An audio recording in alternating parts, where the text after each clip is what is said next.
এশিয়াতে শুক্রবার দিন জুমার নামাজ এখানে কাজ চলতেছে। তো আসলে এটা প্রবাসীদের ভাগ্য, বুঝছেন? প্রবাসীদের যে কষ্টের জায়গাগুলা, এটা একমাত্র প্রবাসী যারা আছে এরা বুঝতে পারে। দেখেন, এই যে মসজিদ, মানুষ নামাজ পড়তে যেতেছে শুক্রবার দিন, জুম্মার দিন। আসলে এরকম অনেক পরিস্থিতি তৈরি হয়, যেটা যে দুঃখগুলা, যে কষ্টগুলা প্রকাশ করার মতো কোনো ভাষা থাকে না। আমি বিশ্বাস করি এই প্রবাসী ভাইরা যারা এখন এই ডালের কাজটা করতেছে, তাদের মনে একটা কষ্ট যে আসলে মসজিদ খুব কাছে থাকা সত্ত্বেও জুমার নামাজটা পড়তে পারতেছি না। তো এই কষ্টটা তারা কিভাবে শেয়ার করবো? আসলে এটা শেয়ার করার মতো কোনো ভাষা নাই এক কথায়। যে বিশেষ করে প্রবাসীরা চায় কিন্তু নামাজটা পড়তে, কিন্তু নামাজ না পড়ার অন্যতম কিছু কারণ থাকে, যে কাজের কিছু সিস্টেম।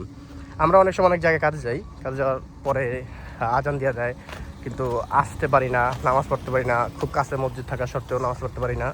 অনেক সময় দোকানে কাজ করলে সেই সুযোগটা পাওয়া যায় যে নামাজ পড়ার মতো সুযোগ আছে, নামাজটা পড়ে আসি গা।